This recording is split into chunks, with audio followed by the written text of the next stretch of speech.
All right, we are back. Hope you guys had a nice and restful break.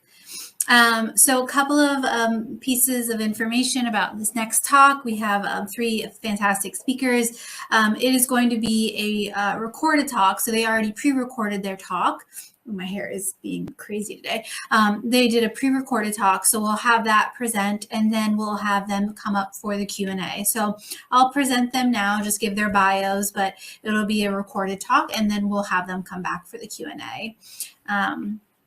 The first thing before we even introduce them, actually, let me introduce them first.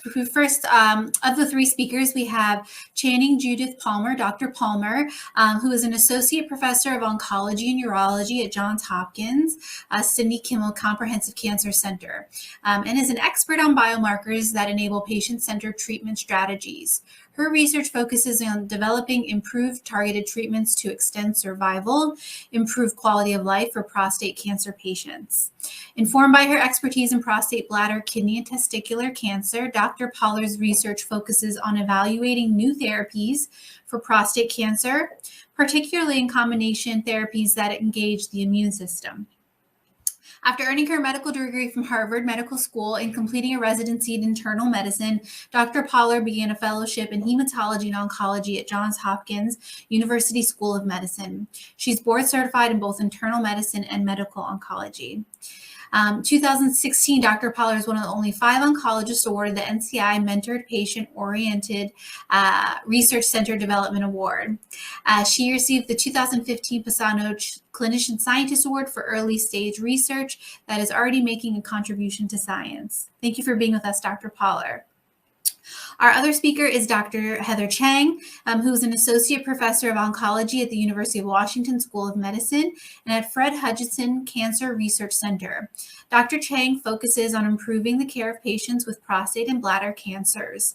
An expert in prostate cancer genetics, she is studying ways to use genetics to guide the care of prostate cancer patients and their family members who may also be at high risk for the disease. Dr. Chang leads clinical trials of a variety of new treatments for prostate cancer, and she's also developing new tests that could help guide doctors' choices of treatments for each patient and new blood tests to detect and monitor for the progression of prostate cancer. Her expertise ranges from treatment of prostate cancer to bladder cancer, testicular, and early onset prostate cancer that is aggressive, as well as familial and hereditary prostate cancer. After earning her MD and PhD in molecular and cellular biology at the University of Washington in Seattle, Washington, Dr. Chang did her internship and residency in internal medicine at the University of Washington, as well as a fellowship in hematology oncology. Thank you for being here, Dr. Chang. And then we also have Justin Lawrence, who is a genetic counselor that graduated from McGill's genetic counseling program and is a certified genetic counselor. He practices clinically at Sunnybrook Odette Cancer Center in Toronto, where he is the lead of the Male Oncology Research and Education program called the MORE program, which is a registry for men with hereditary cancer. Justin is affiliated with the University of Toronto as an instructor, and his academic interests are in hereditary prostate cancer and male breast cancer. Thank you for being with us today, Justin.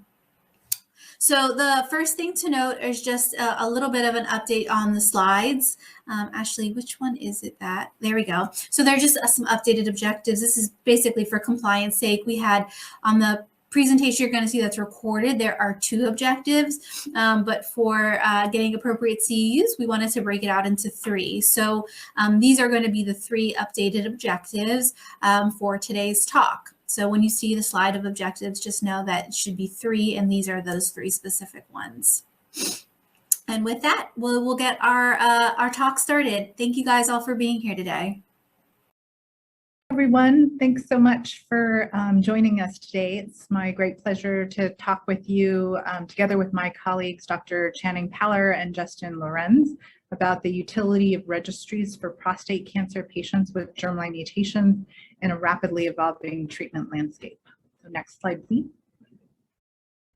We're going to divide up and conquer this next 35 minutes or so. So I'm going to start at the beginning and talk a little bit about the current state of germline genetic testing in patients with prostate cancer.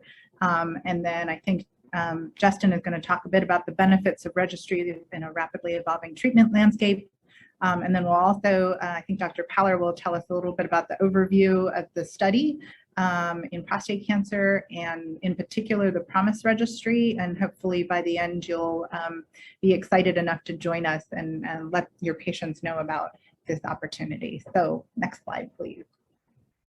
All right, so I'm going to start by talking about current treatment and genetic testing recommendations for prostate cancer. And as I said before, this is rapidly evolving and pretty exciting.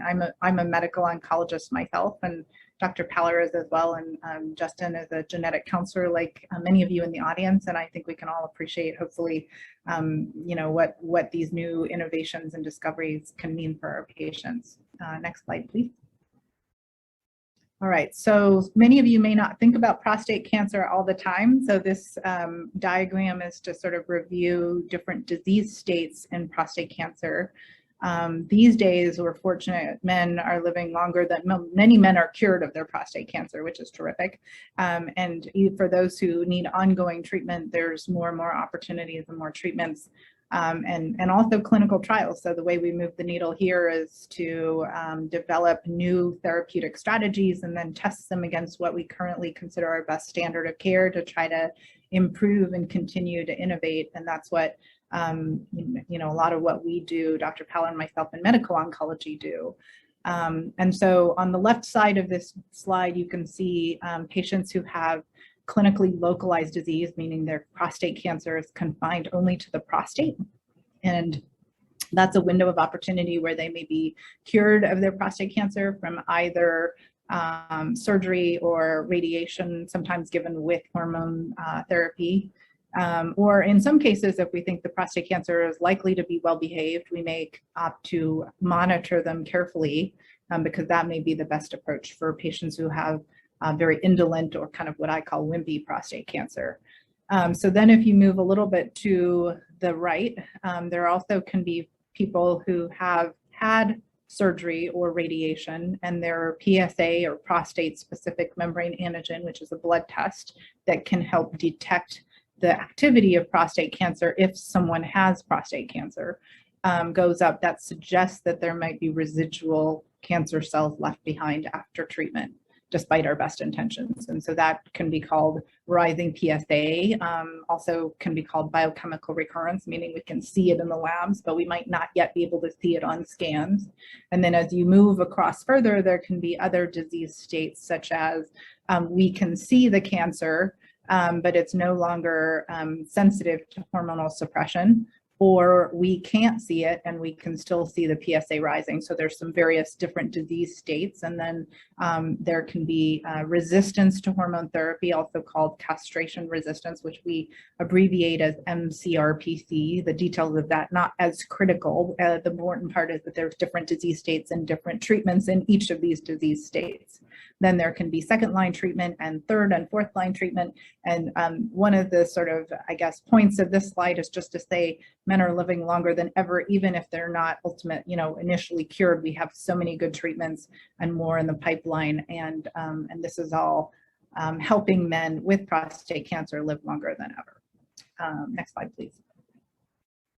Okay, so I alluded to this, but current prostate cancer treatment options. So as a medical oncologist, I think about systemic therapies, and those are treatments that are not necessarily given to a focused location, unlike surgery or radiation, where you have to know where in the body you're sort of focused on treating. Systemic therapies exert their effects throughout the body. So these are treatments like chemotherapy, which can be given through the blood and travel throughout the body and treat the cancer wherever the cancer is. Or hormonal therapy, testosterone is the male sex hormone, is really a major driver of prostate cancer and kind of a food or growth signal. Prostate cancer typically is exquisitely sensitive to that. So one of our sort of foundational treatments is to suppress testosterone, which can quiet down, kill a lot of prostate cancer. Now we also have radiopharmaceuticals, which are becoming more and more sophisticated. These are radiation molecules that can be tagged to molecules that look like, for example, calcium mimetics. We have a drug called radium-223 or Xofigo, which is very specific to the bone. And another one that's in the pipeline that we're pretty excited about called lutetium, which is a radiation molecule that's tagged to an antibody, which is specific for prostate-specific membrane antigen. So it's sort of like a homing device that's tagged to a radiation. So that's coming. It's in clinical trials now. And then now there's also biomarker-directed targeted therapies. So one of the sort of, really exciting developments in prostate cancer from our standpoint, and why we're here today talking with you, is that men who have germline mutations in DNA repair genes such as BRCA2, BRCA1, and a list of others that we're particularly interested in and we think may predict response to PARP inhibitors. These are drugs that not everyone knows they may be candidates for, and maybe an important drug or treatment opportunity for them in addition to all the other ones. So, and we're learning more about how to use them more effectively. There's other, there's efforts to look at them in combination with other drugs, immunotherapies, for example. So even as we have a large toolbox in that sort of category on the left of systemic therapy, we always want to do better. So we're trying to look for ways to sort of improve what we already think we're doing fairly well, but not rest on our laurels and keep pushing that needle further with more clinical trials, but also learn from the experience we already have with patients who are already treated on some of these drugs. So that's part of what we hope to do as a study, and we'll talk more about this in the next few slides. And I think that brings me to the next slide, please. All right, so a couple slides on PARP inhibitors. Many of you may have heard about these before in the context of ovarian cancer or breast cancer that's triple negative or associated with BRCA2 and BRCA1 mutations. And increasingly, I think they're getting attention in pancreatic cancers as well. But for prostate cancer, we're pretty excited about these drugs. So PARP inhibitors have been studied. This Triton-2 was a phase 2 study that reported in May of 2020, and it led to the FDA approval for rucaparib, which is also called Rubraca, in men with metastatic castration-resistant prostate cancer. Remember, that's a later line of system or more advanced metastatic prostate cancer. Patients who have mutations, deleterious alterations in BRCA2 or BRCA1, and they can be either germline and or somatic, who have previously been treated with androgen receptor-directed therapy, and all that just refers to a class of drugs that affects the testosterone receptor signaling pathway. Androgen is another word for testosterone. And then also a taxane chemotherapy. So in prostate cancer, we use docetaxel. So people who are essentially late line, they've had many, many other treatments. We learned that they have, or we would like to learn if they have a germline or somatic mutation in BRCA1, and they then may be candidates for rucaparib. Next slide, please.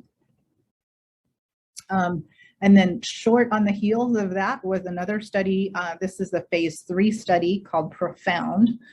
Also led to FDA approval of a different drug in the same class of olaparib, also called Lynparza, was approved by the FDA for metastatic castration-resistant prostate cancer. Again, a late stage of prostate cancer where patients may have received prior treatment, but are looking for other options for treatment.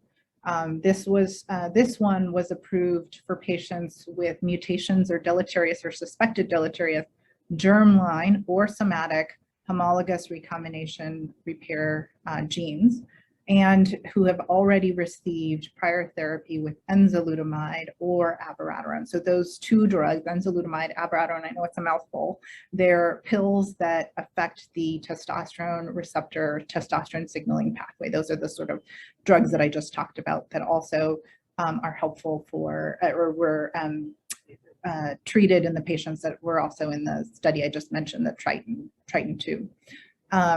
So in the case of Profound, there was a larger group that was eligible. So the patients did not have gene or mutations that were only limited to BRCA1 or 2, but they included as part of this study other genes that we suspect may be related to homologous recombination repair and thus may predict a response to olaparib. So in the Profound study, they looked at BRCA1, BRCA2, similar to the Triton2, but also ATM, BRIP1, BARD1, CDK12, CHEK1, CHEK2, FANK-L, PALB2, PPP2R2A, which actually I'll mention just that one specifically was not included in the FDA approval, but RAD51B, RAD51C, D, and RAD54L were all included as part of genes if there were mutations that would be eligible for olaparib. So cohort A was BRCA1, BRCA2, and ATM specifically, and cohort B were the remaining 12 genes minus PPP2R2A. And so the approval indication for olaparib is a little more permissive or inclusive of additional genes compared to Triton.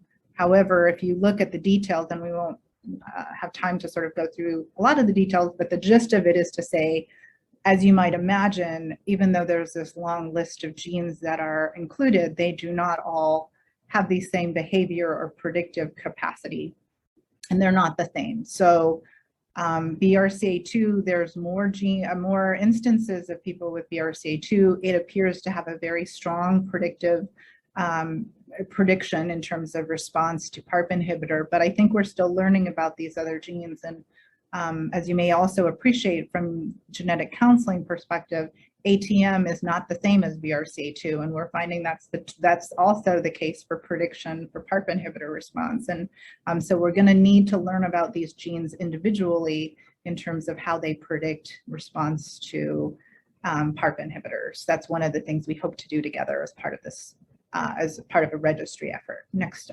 slide, please. Okay, so a few words on current clinical trials.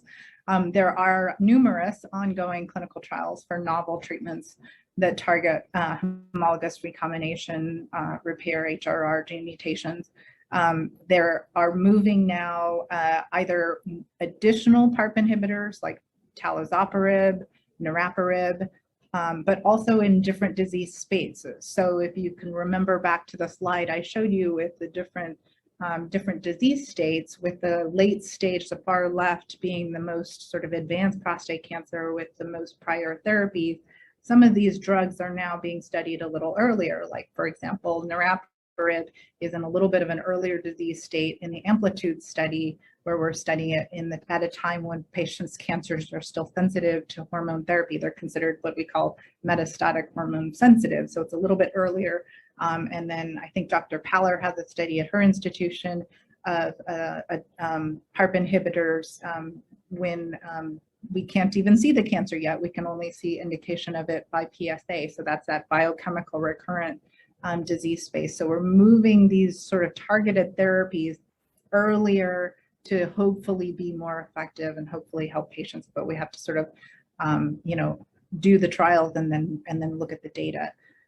And in addition, there's also data that we can learn from patients who don't go on study but get treatment standard of care. So some patients may not necessarily, it may not make sense for them to be on a clinical trial for a variety of reasons, but we still might be able to learn from their experience. So for example, there might be somebody with a BRIP1 mutation who gets olaparib, and we want to know how helpful or how that person did in a real world setting. So those are things we hope to learn together. Next slide, please. All right, so this is my transition point, and I'm really delighted that Justin Lorenz is going to be able to tell you a little bit more about genetic testing in prostate cancer. Thanks so much for your attention. Thank you so much, Heather. So a little bit about, I think I snuck out, a little bit about the climate for genetic testing in prostate cancer. We know that over 20% of metastatic castrate-resistant prostate cancer tumors carry homologous recombination repair gene mutations. And when you look at the germline, a little over 10% of men who have metastatic castrate-resistant prostate cancer have germline mutations. And 5% of metastatic castrate-resistant tumors exhibit microsatellite instability or mismatch repair deficiencies. Next slide. So patients with metastatic castrate-resistant prostate cancer and mismatch repair deficiencies are candidates for pembrolizumab. And so another option, in addition to PARP inhibitors, based on a germline mutation that's available for men.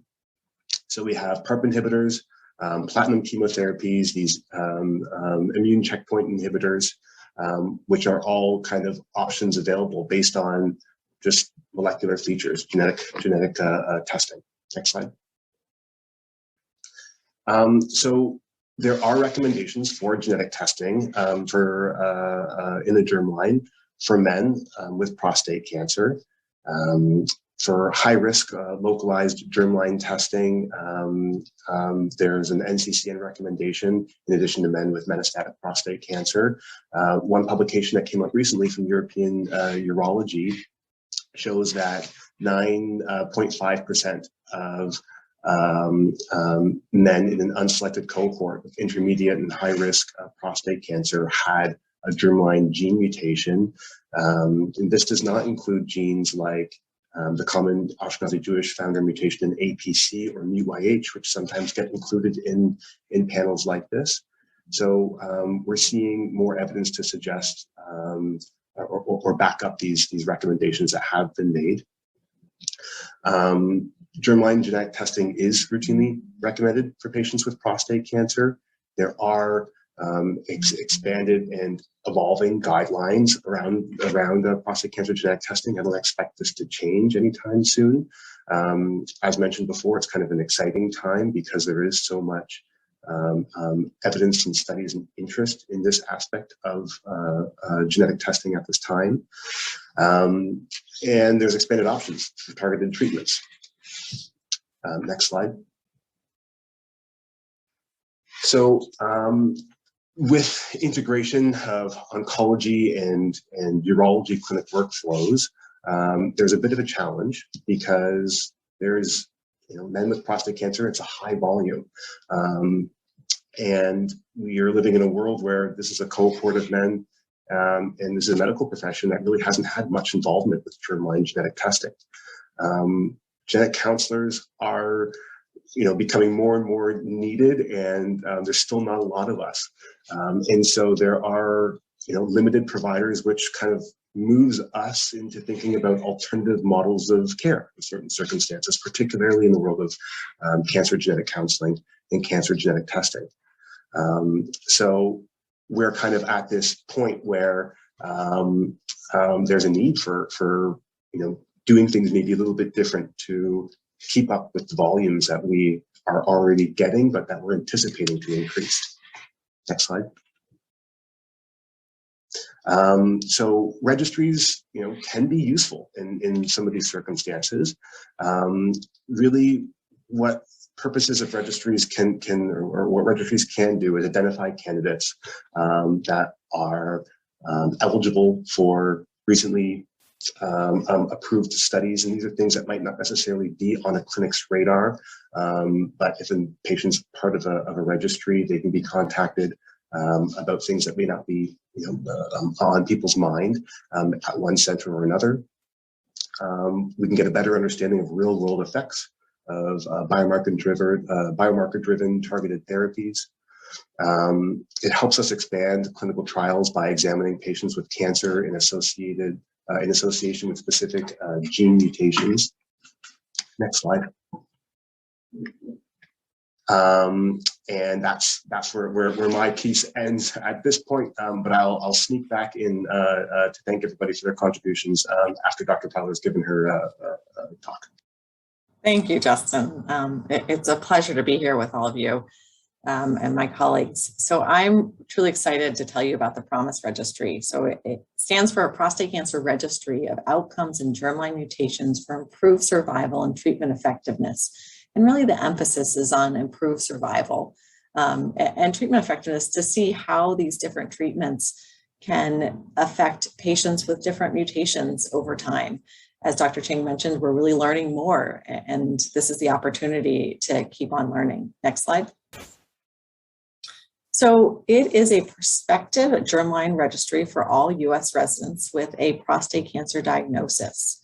It is free, and it provides free genetic testing and free genetic counseling to participants in the comfort of their own home at no cost. So it it really is supposed to be simple and easy for patients, and they get to keep their own physician. So patients that are found to have eligible mutations will be followed long-term, 10, 15, maybe even 20 years, to observe treatment patterns and outcomes. And it's a virtual study. So after patients consent, complete the DNA saliva test, if they have a mutation, then they'll be invited to complete online surveys every 6 months and give permission for their physicians to send their records every 6 months. And again, participants get to keep their own treating team. Next slide. So why PROMISE Registry? Why now? Well, it's truly timely with the FDA's approval of rucaparib and olaparib. There's much more testing needed to see which patients would be eligible for these drugs. And not only for when they're eligible, when they're approved, but also for clinical trials. As Dr. Chang mentioned, I have a trial for biochemically recurrent patients. And so sometimes it's hard for them to get that approved by their insurance. And so prostate cancer promise.org is one way to get free testing done and see if they really want to participate in that trial. And the other reason is we're going to have a whole bunch of patients with targeted mutations that will be post-PARP inhibitors, so have already received rucaparib, olaparib, and we need to figure out what to do with them, how to best treat them next. And so this registry will allow us to gather some data, some preliminary data, and give us some hypotheses about how to next treat these patients in the best way for each of their different genetic variants.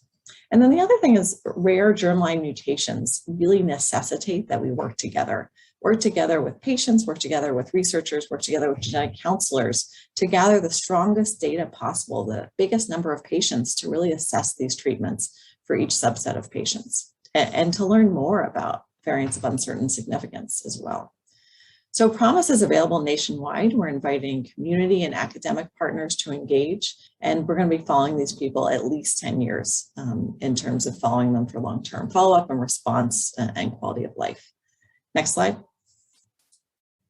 So here's our roadmap, and you can see first we're planning to reach out throughout the country with advertisements in talks, letting our research colleagues be aware of this registry. We're reaching out to support groups. We're reaching out by word of mouth. We're reaching out via Facebook. All mechanisms are welcome. And then the patients will sign up at prostatecancerpromise.org and self-consent. We know computers are hard for some people, and so we have navigators to help with that. If they have questions, we're here to help. And then they will be shipped a saliva kit to their home by color.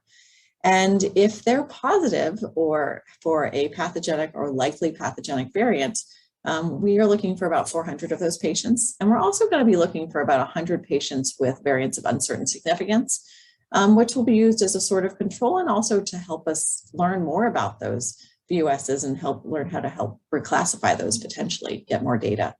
And for those patients, they'll get return of their results in a meeting with a genetic counselor to go over their color results for 30 hereditary genes associated with cancers.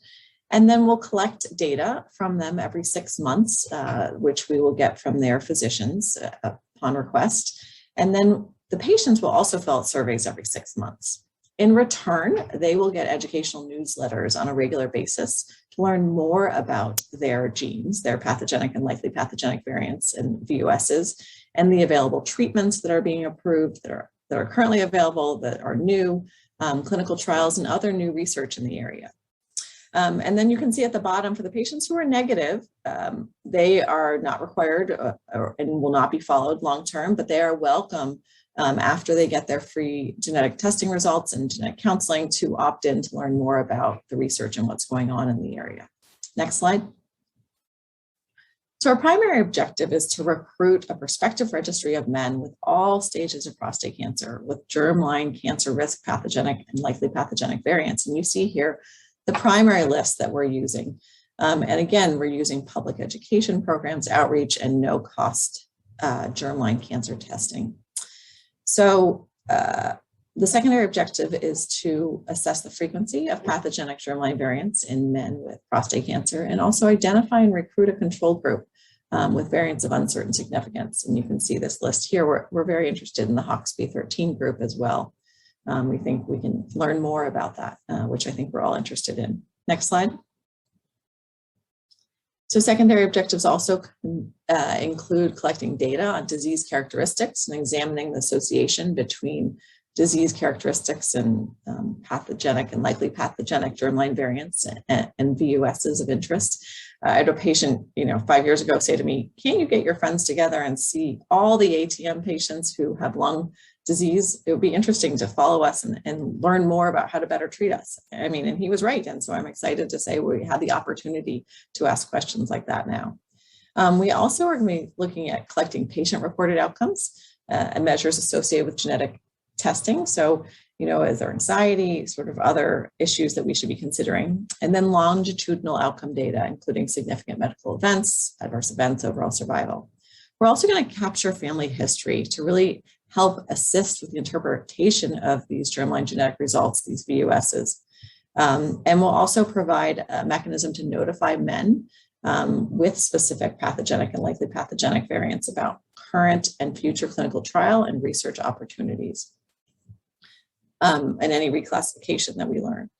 And then we will also provide subjects with updated information about new research results, ongoing clinical trial opportunities, and new FDA-approved treatments. Next slide. So as I mentioned, we're going to approximately recruit 5,000 men with prostate cancer to identify 400 with germline pathogenic and likely pathogenic variants, with 100 men with variants of uncertain significance. It's pretty easy to be eligible. You have to be a US resident, be 18 years of age or older, and then have documented evidence of prostate cancer, either by a biopsy or a PSA over 100 if you did not get a biopsy, or imaging with biopsy to show that you have metastatic disease. And we are allowing any population at this time, so anywhere from localized patients that are going for curative intent all the way to biochemically recurrent and metastatic patients. And we're also allowing any histology, ductal, adenocarcinoma, neuroendocrine. Well, we're inviting everybody because we think we need to learn more about these histologies as well. Next slide.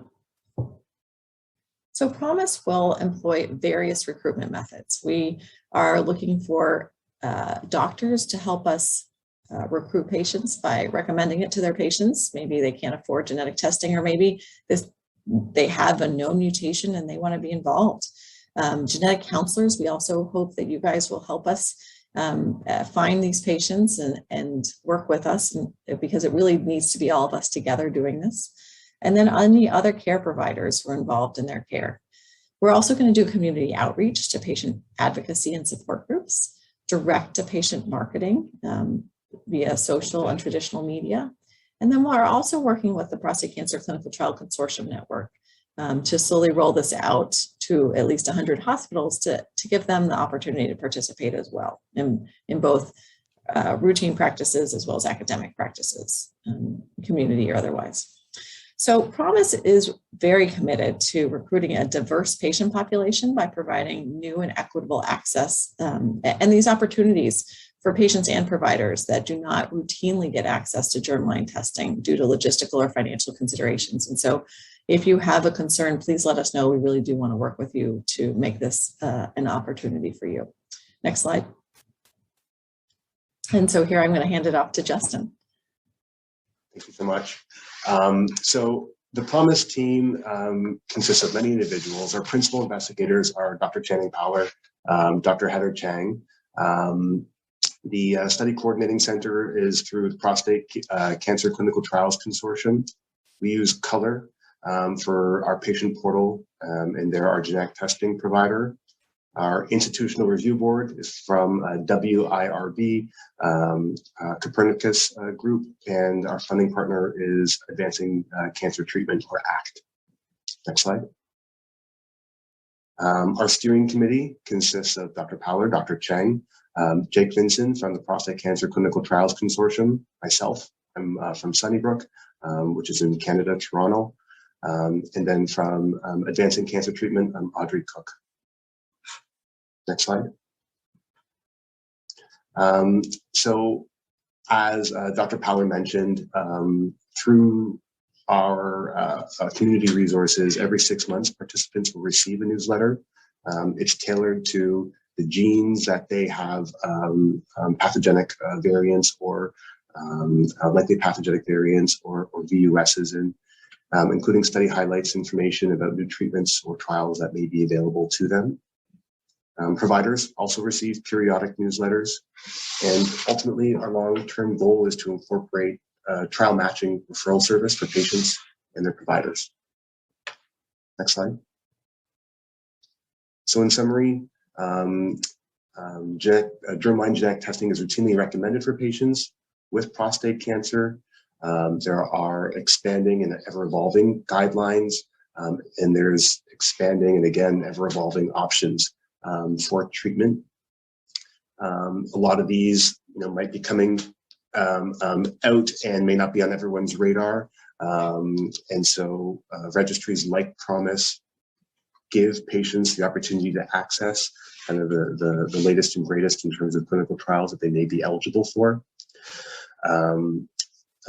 Registries help people get kind of an understanding of real-world effects of homologous recombination repair targeted therapies.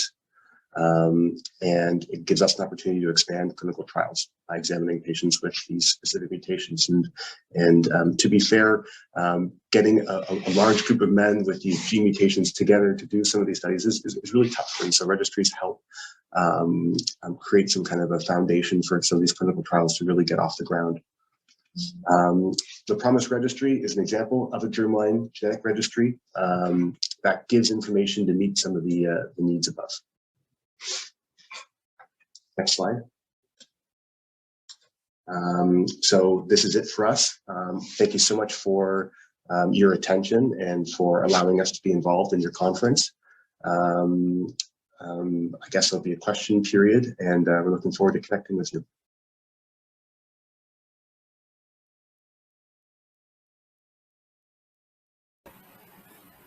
Right.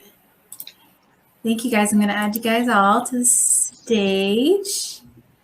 Thank you guys all for being here and for recording that ahead of time, and but still managing to make some time to answer some questions today. We really appreciate you all taking the time out of your schedules to be with us.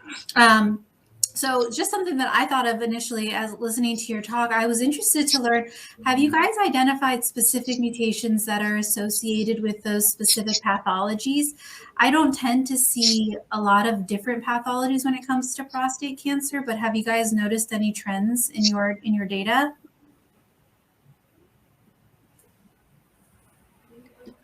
Maybe I'll start. If I understand your question correctly, Monique, what you may be asking is, might there be unusual histologies or flavors of prostate cancer in patients who have known germline pathogenic and likely pathogenic variants? And the answer is, I think there is some early data.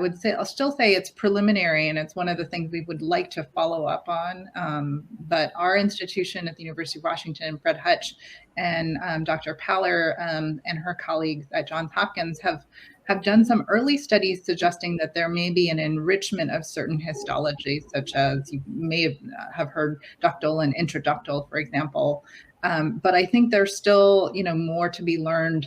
Sometimes when you're looking for things, you see the things you're looking for. And so it's helpful to take a step back and say, does that still apply in a larger population? So that's one of the things we're really interested in following up on as part of the Promise Registry. I don't know if Dr. Powler or Lorenz, do you have anything else to add? No, I think that's the main germline ones. We have ones associated with somatic mutations, but I think that's for germline, yeah. We did have another question saying, can you explain why you chose patients with a VUS as the control group rather than patients who tested negative? I'm also interested to know if Color is doing a special test for Promise studies, since I don't believe that Color usually tests some of the genes that you listed as being interested in. Maybe I'll take a first stab at the VUS question. I think probably this audience is well aware that most VUSs are reclassified as benign. So that was one of the kind of original rationale for including those patients, and also the recognition that we aren't always as able to go back and sort of notify people about reclassification. So for those two reasons, I think we thought that would be a reasonable control population. I think as we get more numbers, if there are reclassifications, we may, revisit that. And I think there's already some interest early on whether or not we include sort of true negatives. I don't know, Dr. So for the second part of the question, you're right. Color has its well-known 30-gene panel that's patient-facing. We're also asking to look at some additional genes as well, and so that's research only. Gotcha. Okay. Yeah, and then maybe I'll also add that in addition to that, we're sort of interested in sort of build on what Dr. Peller was saying. There has been some interest in the field on looking at, polygenic risk scores, and there may be some, there's already some discussion about whether or not we may look at those on a research only basis. So that would not be reported back to the patients, although we would in aggregate, potentially be able to return those findings as we learn of them later on. Gotcha. Thank you. I haven't seen any other questions come through quite yet. I would want to emphasize, I've had several patients say, I already know I have a mutation. Should I still sign up? And so I would like to tell all the genetic counselors out there, if you have patients with mutations in prostate cancer, please encourage them to sign up. Those are the patients we want to help. Oh, that's a great point. Thank you. That is, and it's still the same enrollment process. There's nothing different. They still do send off a genetic testing sample, even if they've done that already. Yeah, it standardizes it for everyone, but really they're getting to the long haul of the study where we really can form a relationship with them and help them. That's a great point. Thank you. So we'll encourage our genetic counselors. Is there a specific contact, or we just go on the Promise website? Is there a specific person we should be reaching out to? ProstateCancerPromise.org, and we're happy to help, or if you have any questions. Perfect. Yeah, that I think maybe just to sort of expand on that just very briefly, I think both people who have known, individuals who have known pathogenic variants, and then the VUS is also, I mean, part of the knowledge gathering is both for our patients, for the field, and also to sort of move that forward to family members. So, a lot of my patients have sons or nephews, and this is to try to help pave the knowledge so that, we can be smarter about how we think about things in the next generation. And just to kind of get your temperature on, how do you guys usually manage patients, unaffected patients who have a HOXB13 mutation? When do you guys recommend that they start getting screening? And is it more based off family history? What is your kind of standard recommendation at this point? My standard recommendation would be to enroll in a clinical trial. There's such as, I guess if they don't have a diagnosis of prostate cancer at this point, they wouldn't be eligible for Promise. But there is also a National Cancer Institute study, and we could probably dig it up and send it back to you, for screening for unaffected men who have genetic factors that we think may increase the risk of prostate cancer. So HOXB13, of course, would be one of them. So certainly, I think that would be a good option. And then I would generally follow both the family history as well as the genetics. So occasionally, I guess people have a HOXB13 identified as an incidental finding because of cascade testing for relatives who may have tested for other cancers. Mm-hmm. But many patients may also be understanding or identifying the HOXB13 because of family history of prostate cancer, in which case I would incorporate all of the available information for deciding on when to start screening. But also, I guess, research, because I think those are kind of the questions we think are going to be important to further understand better for people moving forward. Perfect. Well, thank you guys so much for your time today.